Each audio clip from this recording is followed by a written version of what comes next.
Goeiemôre vriende en baie welkom by ons oordenkings op hierdie pragtige Saterdagoggend, maar ook 'n koue Saterdagoggend by ons. Ons lees uit Lukas 8 uit, ekskuus net voordat ek dit lees. Ek wil hom sê baie dankie vir almal wat 'n bydrae gehad het gisterand. Die sop en sherry aand was 'n ongelooflike sukses en dit was so lekker kuier. So baie dankie vir almal wat 'n bydrae gemaak het, almal wat daar was. Dit was baie spesiaal. Okay, ons lees Lukas 8 vanaf vers 22. Op 'n sekere dag het Jesus en sy disippels in 'n boot geklim en hy het vir hulle gesê, kom ons gaan na die oorkant van die meer. En hulle het uitgevaar. Tydens die vaart het hy in die slaap geraak. 'n Ewige storm het op die meer neergesweep. Die boot het vol water begin word en hulle was in lewensgevaar. Hulle het Jesus gaan wakker maak en uitgeroep, Meester, ons vergaan. Hy het opgestaan en die wind en die stormsee bestraf. Dit het bedaar en alles het kalm geword. Toe sê hy vir hulle, waar is julle geloof? Hulle was met ontzag vervul en verwonderd en het vir mekaar gesê, wie is hy tog, dat hy die winde en die water bestraf en hulle hom gehoorsaam? Geliefdes, hierdie is 'n ongelooflike gedeelte en die klem wat hier moet val, wat jy moet raak sien, is wie Jesus is. Net die volgende gedeelte wat ons môre gaan doen, bevestig verder Jesus se gesag. Jesus sê vir sy disippels, kom ons vaar oorkant. So, julle moet onthou, die disippels beland nie in hierdie moeilikheid, omdat hulle ongehoorsaam was, of enigiets nie. Storms gebeur. Ek meen, dis vir my so mooi, die Bybel sê die storm het op die meer neergesweep. Nee, nou, ouens wat die water ken, weet dat, en veral daai meer van Genasaret, storms kom letterlik net uit die bloute uit. Net so, sonder dat jy dit kan voorspel of dink, kom hierdie geweldige storm en hy vang vir jou daar op die water. En nou is hulle in lewensgevaar. En dan kyk ons na waar is Jesus?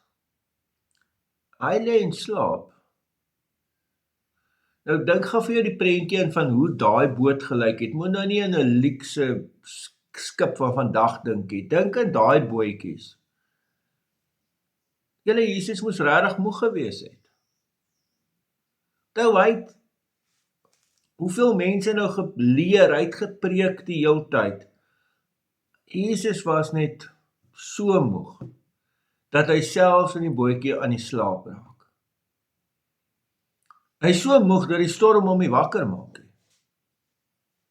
En dan maak hulle hom wakker, en hulle maak hom wakker met hierdie woorde, meester, sit in ons vertaling vertaal, wat ek dink 'n baie goeie vertaling is. Die Griekse woord daar's epistates.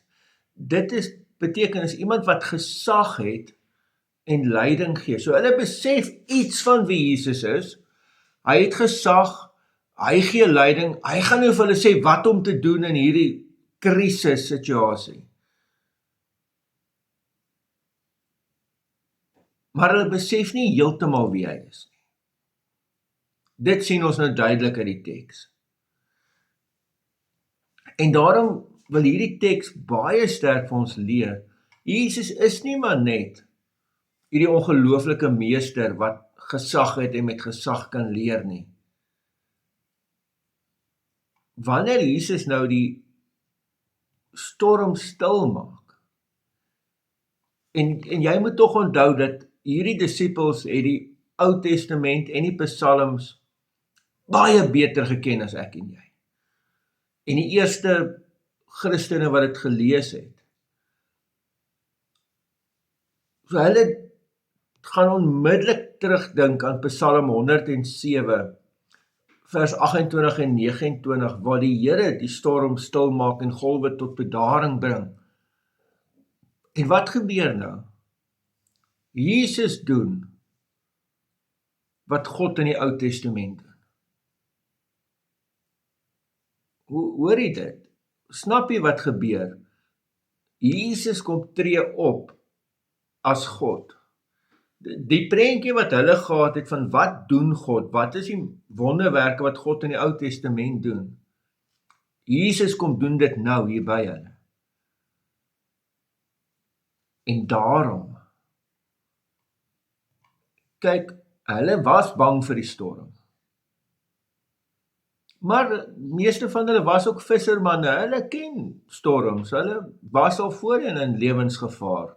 Dit is nie totaal iets nuut nie. Maar wat nou gebeur, dis totaal nuut. Wie is hy? En tereg gaan jy sien in jou Bybel, is daai hy met 'n hoofletter. Wie is hy dat die winde en die water, daar's nie een of ander debat of een of ander stryd nie, Jesus sê net, hey, bedaar. En daar's die storm stil. Wie is hy wat hierdie gesag het om die natuur aan te spreek en dit gehoorsaam? En dan is hulle bang. Dan is hulle regtig bang. Jy sê, hulle was met ontzag vervul en verwonderd.